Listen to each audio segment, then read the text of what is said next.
तो दोस्तों आज सीबीएसई 2025 का ये क्वेश्चन, और इसमें क्या दिया हुआ है, एक स्क्वायर दिया हुआ।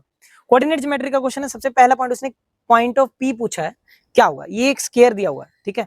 तो पॉइंट ऑफ पी हमें पता है, कोई भी क्वाड्रिलेटरल हो उसके डायगोनल क्या करते हैं, बाइसेक्ट करते हैं। अगर बाइसेक्ट करते हैं तो रेशो क्या हो जाता है, 1:1 हो जाता है, होता है कि नहीं, ठीक है। अगर ये रेशो 1:1 है तो जो एक्स का पॉइंट होगा वो क्या होगा, पहले में पहला कोऑर्डिनेट जोड़ के डिवाइड बाय 2, 1 + 9/2, ये एक्स का कोऑर्डिनेट हो जाएगा। y का कोऑर्डिनेट क्या होगा, दूसरे में दूसरा ऐड करके डिवाइड बाय 2, 6 - 2, क्योंकि 6 + -2 डिवाइडेड बाय 2, नीचे रेशो का प्लस होता है। तो x की वैल्यू क्या आ जाएगी, 10/2, 10/2 क्या हो जाएगा, 5 हो जाएगा।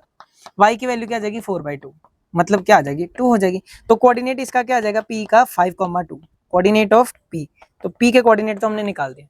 अब पूछे साइड ऑफ स्क्वायर बताओ। अच्छा, तो अगर मैं, मेरे पास इसके कोऑर्डिनेट नहीं है, इसके कोऑर्डिनेट नहीं है, इसके कोऑर्डिनेट नंबर 2 में ही पूछा है, तो इसका मतलब ये हुआ कि अगर स्क्वायर है, मान लो स्क्वायर में ये साइड x मान ली, तो ये भी साइड क्या है, x मान ली। ये डायगोनल की लेंथ हम निकाल लेते हैं, इस पे डिस्टेंस फार्मूला लगा देते हैं, ये इस पे, तो BD के ऊपर अगर डिस्टेंस फार्मूला लगाओगे तो क्या होगा, अंडर रूट पहले में से पहला माइनस करके 1 - 9 का स्क्वायर हो जाएगा, दूसरे में 6, यहाँ पे जो साइन होगा इसका ऑपोजिट साइन ले लेना, 6 + 2 का स्क्वायर।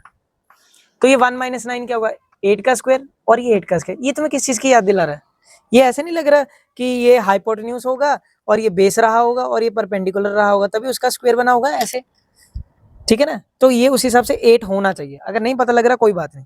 तो ये 2 टाइम्स हो गया 8 का स्क्वायर, यही हुआ, 8 का स्क्वायर बाहर आ गया रूट से, क्या हो जाएगा, 8√2 हो जाएगा। ये वैसे 8 आंसर आएगा इसका, 8√2 हो गया। अगर आप इसके ऊपर पाइथागोरस सब लगा दो, 8√2 का स्क्वायर, और यहाँ पे क्या है बेटा, x का स्क्वायर है, और ये भी क्या है, x का स्क्वायर है।